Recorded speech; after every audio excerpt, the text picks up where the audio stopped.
માંડવીના અરેઠમાં નવી નકોર પાણીની ટાંકી ધરાશાય થવાની ઘટનાને પગલે ચકચાર મચી છે। 9 લાખ લીટર પાણી ભરવામાં આવ્યું હતું। જો કે અચાનક જ ટાંકી ધરાશાય થતા હવે SVNITના રિપોર્ટની રાહ જોવાઈ રહી છે।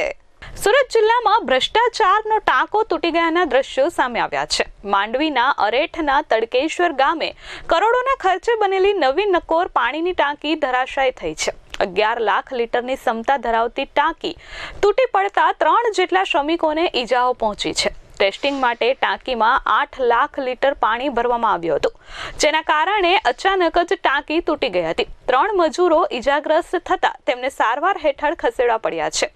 મોટી ઘટના છતાં પણ જવાબદાર અધિકારી અને કોન્ટ્રાક્ટર ઉપસ્થિત થયા ન હતા।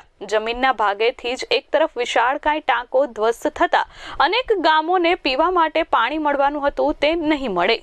જય સોમાભાઈ ચૌધરી, ડેપ્યુટી એન્જિનિયર પાણી પુરવઠા સુરત। જયભાઈ, શું ઘટના બની?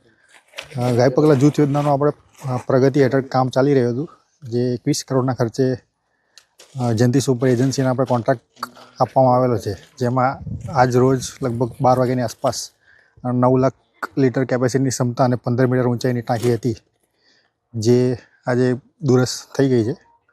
હવે આગળ અમે આનું તપાસ કરશું કે કઈ રીતે આ થયું છે। કઈ રીતે તપાસ થશે? અત્યારે સ્ટ્રક્ચરલ એન્જિનિયર SVNITને અમે રિપોર્ટ અત્યારે કરી રહ્યા છીએ। મારું નામ અબુબકર છે અને હું તડકેશ્વર ગામનો રહેવાસી છું અને અમને ઘણી આશા હતી કે અમને શુદ્ધ પીવાનું પાણી અને વપરાશ માટે સારું પાણી મળે એવી અમને આશા હતી અને આ કામ આઈ થિંક 3 વર્ષથી ચાલુ હતું ટાંકીનું। તો હજુ તો આજે પાણી ભરવામાં આવ્યું અને થોડાક જ ટાઈમમાં જમીન ડોસ થઈ ગઈ છે ટાંકી। મોટી ઘટના થતાં બચી ગઈ છે આજે અને અમને ઘર સુધી હજુ પાણી પહોંચ્યું પણ નથી, એ પહેલાં જ આ ટાંકી જમીન ડોસ થઈ ગઈ છે।